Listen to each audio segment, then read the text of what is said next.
Assalamu alaikum dostlar. Biz ötkönde integrativdик meditsina jönүндө айтып, men бул ыкма эмне, кандай эмнеден турарын түшүндүрүп бердим.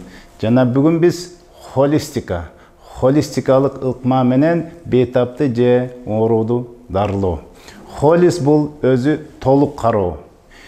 Аны чачыранды түрдө эмес, бириктирип кароо дегенди билгисет бул грек тилинен. Биздин ушул Сеннамет клиникасындагы биздин пайдалануучу ушул практика жүзүндө өткөрүүчү ушул ыкма. Бул жөнүндө мен ушундай түшүндүрөм.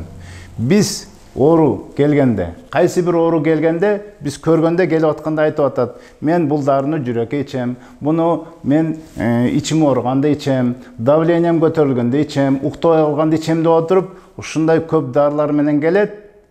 Биздин ыкма менен дарылангандан кийин ал дарылардын бардыгын таштап чыгып кетет.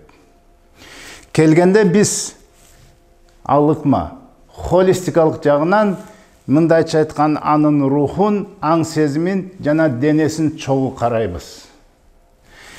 Бул рухун караганда рукуя менен, дем салуу менен, жакшы ыкма менен жакшы чоң жардамдар тийип атат. Жана аң сезимне биз психологиялык жактан биз көп кеңештерден берип атабыз. Мен өзүм психолог катар жана башка психологдор иштеп атат.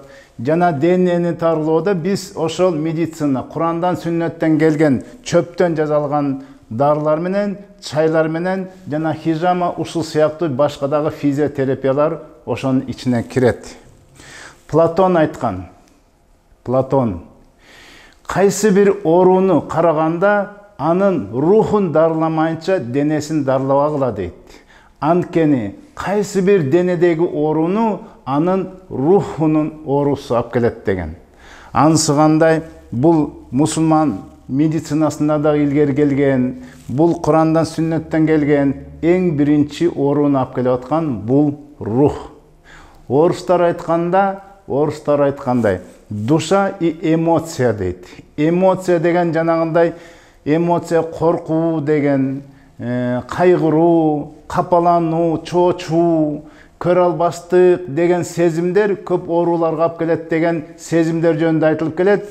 Аны биз эмоция дейбиз.